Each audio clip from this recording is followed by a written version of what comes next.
Last week, there was another building collapse in the town of Ormonde, just outside of Johannesburg, South Africa. This was on March 2nd, 2026. And you can see some of the early pictures that are coming in here.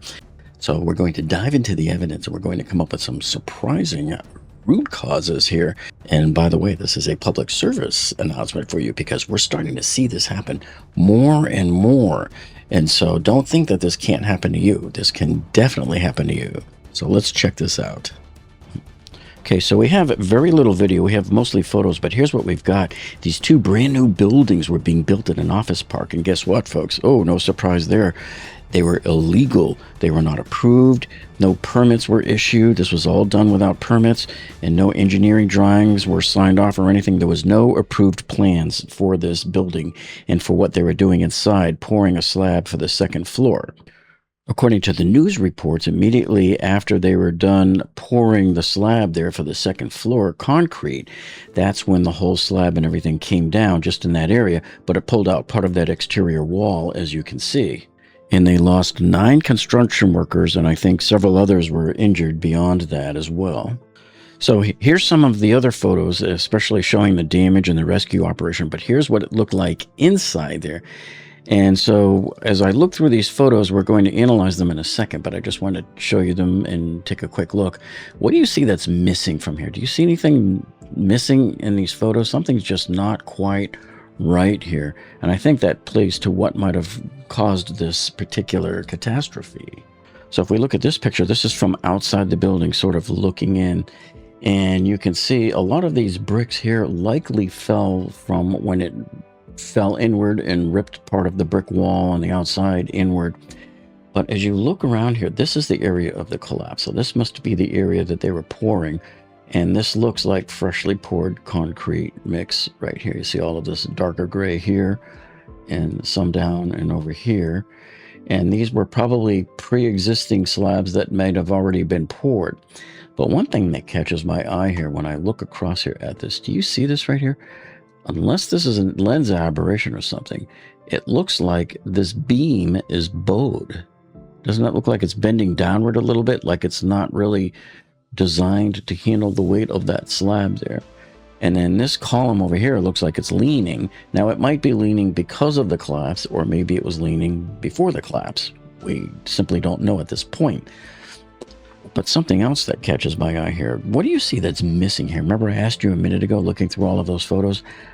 I don't see any shoring poles. You see this here? Normally, when you erect buildings, there's going to be shoring poles under the area underneath the concrete, and it has to stay there until the concrete is cured days later, many days later. And so where are any of these poles? You'd think they would be there. Now, maybe some were removed by the rescuers. I don't know, but you would think there would have been something, and I don't see any molding or what would have secured the concrete in place. So this whole thing right here just seems very, very amateurish. So for example, this is a building that you can see here being built under construction in Coral Springs. This is not far from my house. And I filmed this one day because I thought it was pretty interesting to see that truck. So they're pumping the concrete all the way up to the roof.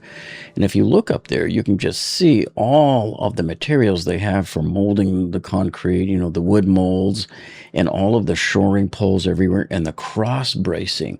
Look at the top of, I think that's probably the elevator shaft. Look at all that cross bracing, all those X's and everything. You would normally see all sorts of things like this, shoring poles everywhere here, as you can see throughout this construction site. So this builder did a pretty good job. They left the shoring poles up, and they even, when you zoom out and look, even on the lower floors, they left those shoring poles there even long after the lower floors were already cured. So this is what a professional contractor does. This is how they do it.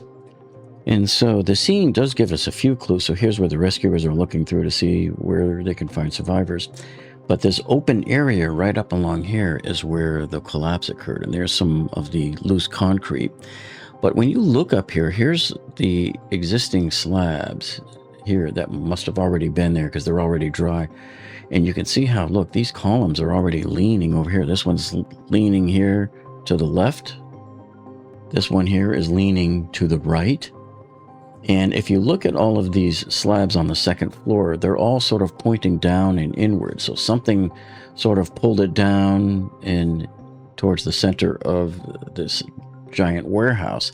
Now, something's missing here because you would think that they would have tied the old concrete in with the new concrete. And I doubt that everything got pulled out. So who knows what else was done wrong here or what's not missing. But this right here just doesn't seem right to me, that everything came cleanly off and just pulled away from the existing slabs up here on the second floor. And there's no rebar, there's no anything. There's nothing tying them together. And again, I don't see any of the shoring poles, or I don't see any wood molding here. So who knows what they did wrong. And this is a much more dramatic angle here that really shows all of the twisted beams and columns, and all of the columns are basically angled over. And so again, I'm looking through here and I don't see any of the shoring poles anywhere. So basically I'm questioning the capability of the people that did this.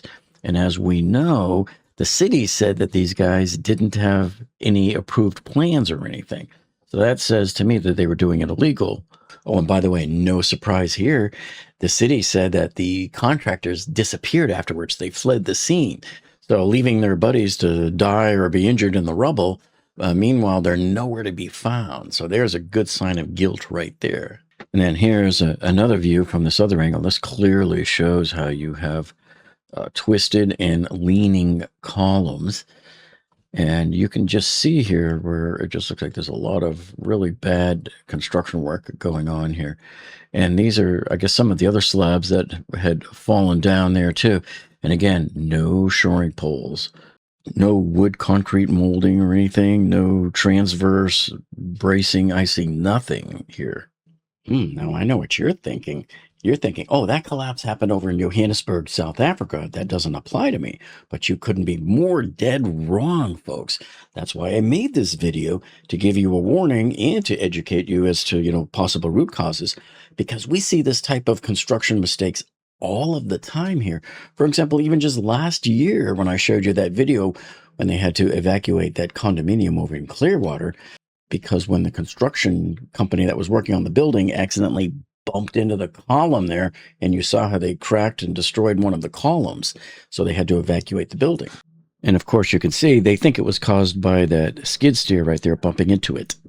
But this is why my warning to you is, look, if you live in an apartment building, or if you live in a condominium building, or you're in some type of a high-rise office building, if you ever see them doing construction, just stay away from that area. Let's say they're pouring concrete on the 5th floor. You should stay as far away as the building could topple, because that's the worst case scenario, right?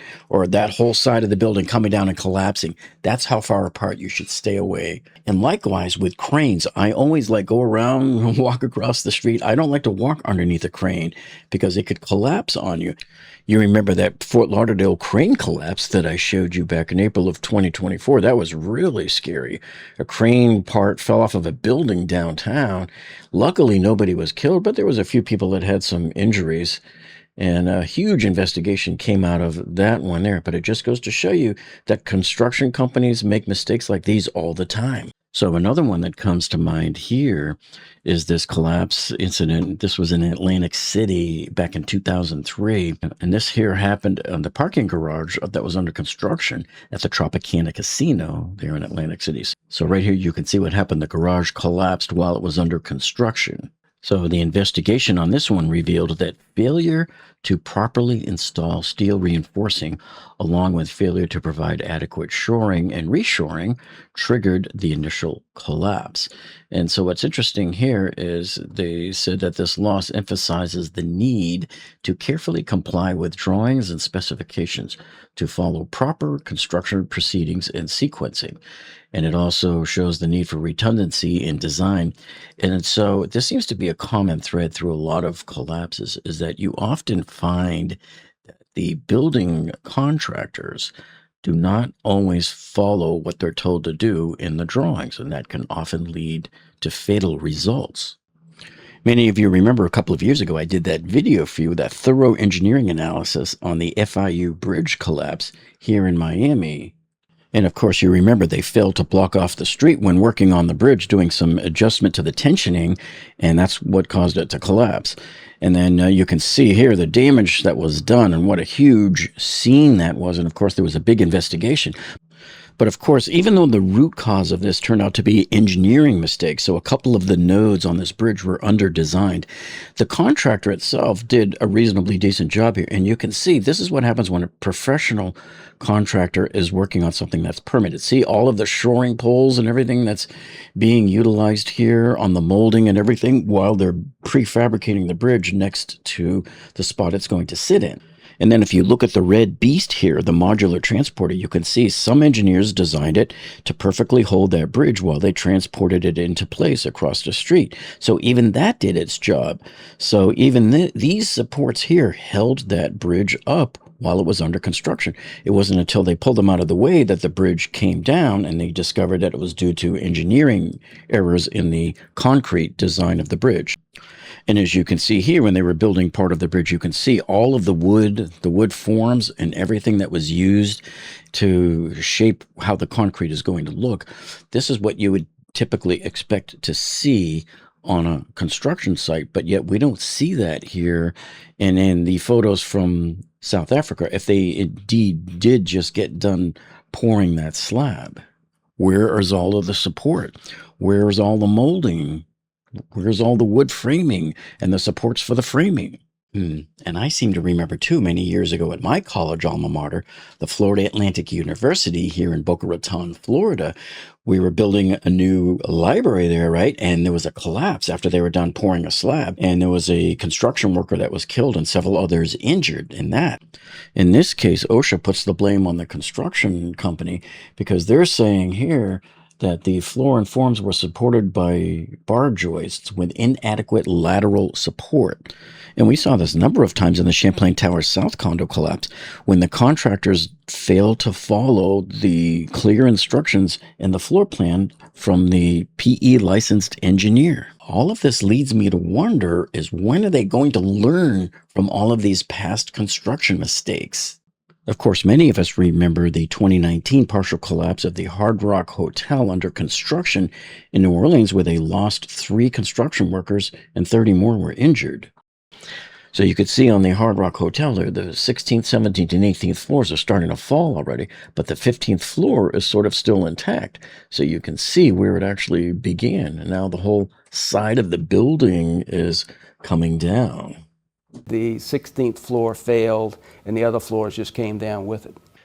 So you can see by the pile of debris and what happened. This is another case of a 2019 modern day collapse that was the fault of the contractors that were actually building the building. Found dozens of beams under the 16th floor were, quote, grossly undersized, and that connections between steel beams and columns were also grossly undersized. And I calculated them to be almost 300% overstressed. I mean, I saw it right away when I looked at the plans, and I know other engineers I've talked to said the same thing. So I don't know how that got missed. I really don't.